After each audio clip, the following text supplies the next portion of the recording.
Good morning and welcome to our July the 5th home worship service. And Ken and I want to welcome you into our home and introduce you to our dog, Bella, known as Bella Bear. I'd like to start off our service by telling you the history of our prelude hymn. The story begins about 2,000 years ago when Jesus' 12 disciples decided to follow him and carry on the work that he had started here on earth. Now, fast forward almost 1,800 years. Missionaries came to northeast India to spread the gospel. The region was called Assam, and it had hundreds of tribes who were primitive and even headhunters, so missionaries were not welcome in Assam. But one missionary was able to convert a man, his wife, and his 2 children.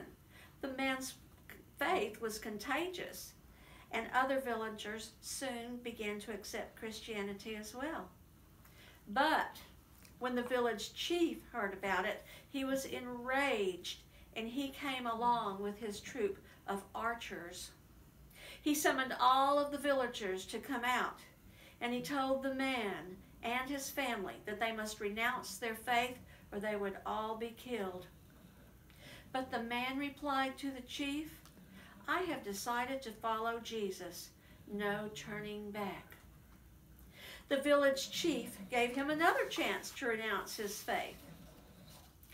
As the man watched his family die, he said, "Though no one joins me, still I will follow. No turning back." By this time, the chief was furious, and he said, "You will renounce your faith, or you will die." And the man's final words were, "The cross before me, the world behind me, no turning back." And then a miracle occurred. The chief was very moved by the man's faith. He wondered why this family would die for a man who lived almost 1,800 years ago in a faraway land.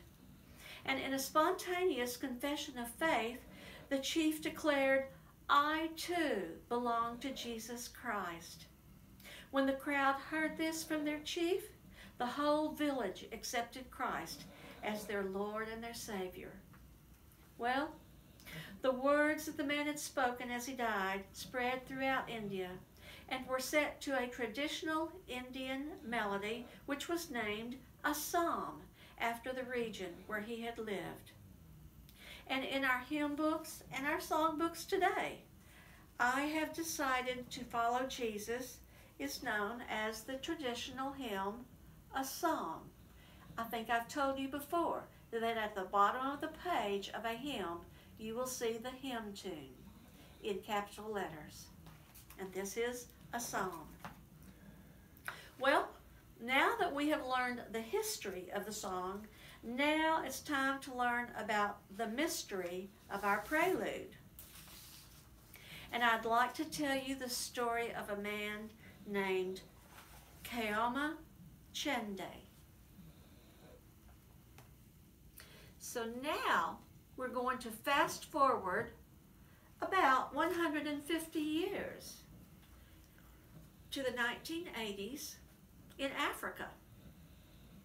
A young boy named Kayama Chende was born in Zambia in southern Africa. He attended church with his family, and one of his favorite songs was, guess what? "I have decided to follow Jesus." When Kayama was 10 or 11, he started singing with church groups, and he could sing harmony. He had a really good ear for music, plus he could sing both high pitches and low pitches. Throughout the years, he sang with many quartets, but as sometimes happens, some of the members of the quartet would have to move on in another direction, and there would be gaps left in the group. Well, eventually, Kayama moved to the United States, where he now lives in Niles, Michigan, and he's in his early 40s. In a recording studio, Kayama learned that he could use music technology to layer in the missing vocal parts of a recording. It was almost like he was cloning himself musically.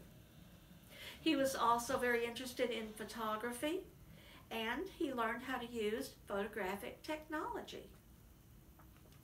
Kaoma-Chindi's prayer is always that someone gets a blessing through his music and is drawn closer to God. So, the mystery for you to solve today is this.